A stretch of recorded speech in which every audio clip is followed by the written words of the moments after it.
ഇതാണ് മകളും മരുമകനും താമസിക്കുന്ന വീട്. ഇവരിപ്പോൾ ഇവിടെ 1 മാസമായിട്ട് ഇവിടെ താമസമൊക്കെ തുടങ്ങിയിട്ടുണ്ട്. ഇതിപ്പോൾ ഇന്നലെ ഒരു വീഡിയോ ഞാൻ ഇട്ടിട്ടുണ്ടായിരുന്നു. ഇവരുടെ മകൾക്കും മരുമകനായിട്ടൊരു കുട്ടി ഉണ്ടായി. പിന്നെ അതിൻ്റെ നെയിമിങ് സെറമണി ആയിരുന്നു ഇന്നലെ. പേര്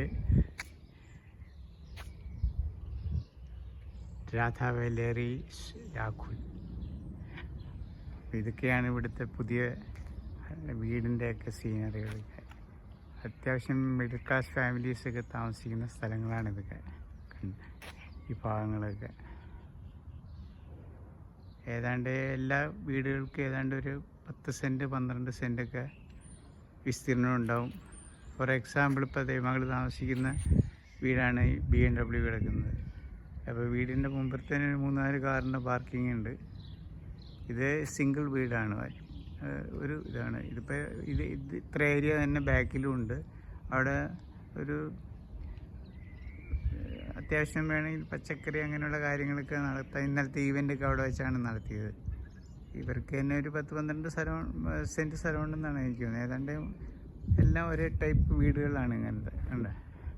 പിന്നെ ഇത് വളരെ പ്ലാൻഡ് രീതിയിലാണ്. ഇത് ഈ റോഡുകളൊക്കെ കോമൺ ആണ്. ഒരു വില്ല ടൈപ്പാണ് എല്ലാ കാര്യങ്ങളും. ഇവിടുത്തെ എല്ലാം കംപ്ലീറ്റ് അങ്ങനെയാണ്. പിന്നെ നമ്മുടെ അവിടുത്തെ മാതിരി വേറൊരു കാര്യമുണ്ട്. വീടുകൾ നമുക്കിഷ്ടമാതിരി ഒന്നും ഡിസൈൻ പാറ്റേൺ നമുക്കൊന്നും പറഞ്ഞു കൊടുക്കാൻ പറ്റില്ല. ഇപ്പോൾ വീടിൻ്റെ പുറത്തൊക്കെ മോറോർലെസ് എല്ലാം ഒരേമാതിരി തന്നെ ഇരിക്കും. പിന്നെ കുറച്ച് സ്ക്വയർ ഫീറ്റുകളൊക്കെ വ്യത്യാസം ഉണ്ടാവും. പിന്നെ എല്ലാം ഇതൊക്കെ 2 സ്റ്റോറീഡ് ബിൽഡിംഗ് ആണ്. പിന്നെ 3 സ്റ്റോറീഡും കുറേയൊക്കെ ഉണ്ട്. ഇതൊക്കെ എല്ലാം ഇങ്ങനെ കോമ്പൗണ്ട് വാളൊക്കെ പല ടൈപ്പ് ഉണ്ട്. എല്ലാം ഇങ്ങനെയാണ്.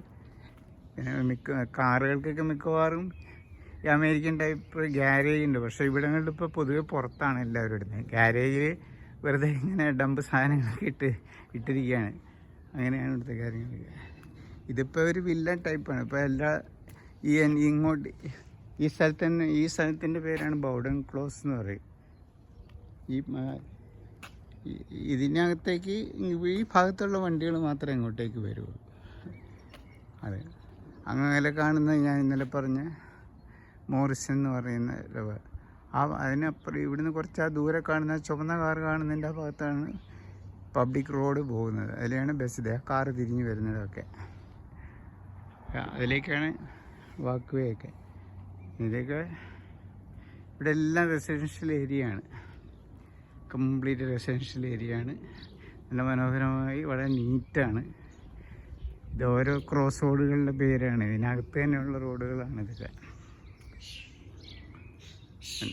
എത്ര മനോഹരമായിട്ട് വീടുകളൊക്കെ ഉണ്ടാക്കിയിരിക്കുന്നത്. ഇപ്പോൾ വീടിൻ്റെ പുറത്ത് നിന്നൊന്ന് നോക്കിയാൽ ഒരാളുടെ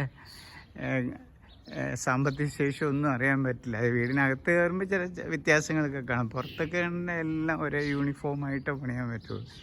കണ്ട് ചെറിയ ഫിസിക്കലായിട്ട് ചില മാറ്റങ്ങളൊക്കെ കാണുന്നതല്ലാതെ മോറോർലെസ് എല്ലാം ഒരേമാതിരി തന്നെയാണ്. എല്ലായിടത്തും ഗാർഡനിങ് കാര്യങ്ങളൊക്കെ ഉണ്ട്. ഇതൊക്കെ ഞാൻ സ്ഥിരം ഇതിൽ നടന്നു പോകുന്ന വഴികളാണ്. അത് കൗൺസിലിൻ്റെ അണ്ടറിലാണ് ഇതൊക്കെ. ഇതിനൊക്കെ നമ്മൾ നന്നായിട്ട് ടാക്സ് കൊടുക്കുന്നുണ്ട്. അവർ ഇപ്പോൾ ഈ ഗ്രാസൊക്കെ കട്ട് ചെയ്യാനൊക്കെ നമ്മൾ പേഴ്സണലായിട്ട് ചെയ്യേണ്ട ഒരു ആവശ്യമില്ല. അവർ വന്ന് ചെയ്യും. അതൊക്കെ നമ്മുടെ കയ്യിൽ ടാക്സായിട്ട് ഈടാക്കുന്നുണ്ട്. ഇതൊരു വാക്ക് വേ ആണ്. ഈ വാക്ക് വേ ഈ സൈഡിലൊക്കെ വീടുകളാണ്. ഇവിടുന്ന് അങ്ങോട്ട് ഈ ഭാഗത്തുള്ളവർക്കൊക്കെ അങ്ങോട്ടും ഇങ്ങോട്ടൊക്കെ നടന്നു പോകാം. അല്ലാതെ പബ്ലിക്കിന് പോകേണ്ട വഴികളൊക്കെ ഉണ്ട്.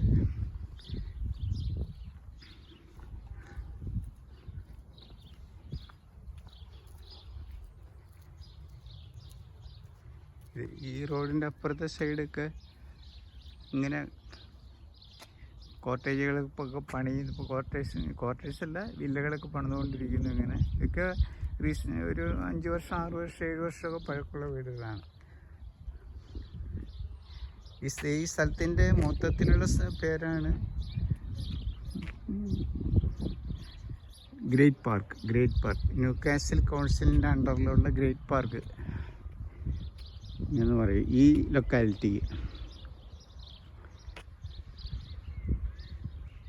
ഇപ്പം നല്ല ക്ലൈമറ്റാണ് അത്, പക്ഷെ സൂര്യനൊന്നും ഉദിച്ച് കാണുന്നില്ല.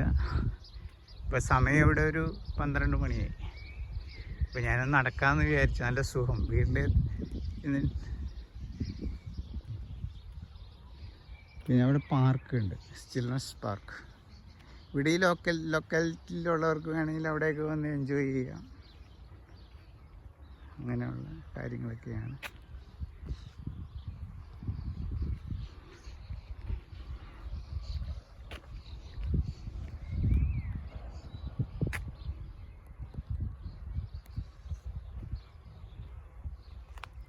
ഈ ഭാഗത്തെ ചെറിയൊരു മാപ്പാണ്, ഇവിടുത്തെ ഡെവലപ്മെൻറ്റ് മാപ്പാണ്. ഈ ഭാഗത്തൊക്കെ ഇവർ ചെയ്യാൻ പോകുന്ന കാര്യങ്ങളൊക്കെയാണ്. എല്ലാം പ്ലാൻഡാണ്.